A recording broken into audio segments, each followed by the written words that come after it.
विमान अपघाताची सीबीआय चौकशी झाली पाहिजे अशी मागणी मंत्री अदिती तटकरे यांनी केली आहे। सीबीआय चौकशीचा अहवाल लवकरात लवकर आला पाहिजे। अदिती तटकरेंनी सीबीआय चौकशीच्या अहवालाची मागणी केली आहे। दरम्यान अंतिम चौकशी अहवाल येत नाही तोपर्यंत कुठलाही निष्कर्ष काढणं चुकीचं होईल असं मंत्री योगेश कदम यांनी म्हटलंय।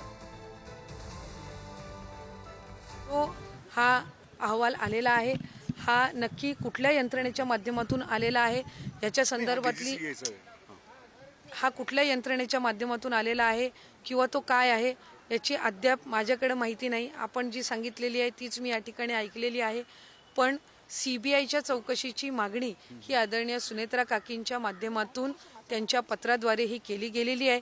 त्याच्यामुळे सीबीआयच्या चौकशीचा सुद्धा अहवाल हा त्या ठिकाणी लवकरात लवकर हा आला पाहिजे। नाही, अहवाल मी स्वतः अजूनपर्यंत प्रत्यक्षामध्ये पाहिलेला नाहीये, परंतु ज्या बाबी समोर येत आहेत प्रथमदर्शनी जे दृश्यामध्ये दिसत होतं, कदाचित तांत्रिक बिघाड असावा की पायलटचा कंट्रोल सुटला, ह्या सगळ्या शंका ज्या उपस्थित होत होत्या, तर त्या अनुषंगाने मला वाटतं व्हिजिबिलिटी नसणं आणि तरी सुद्धा तिथे लँडिंगचा प्रयत्न करणं आणि त्याच्यामध्ये कदाचित कंट्रोल सुटलेला असावा असं देखील जे काही त्यांचं म्हणणं त्याच्यामधनं आलेलं आहे। मला वाटतं या सगळ्या गोष्टींचा मला वाटतं, परंतु हा प्राथमिक अहवाल आहे।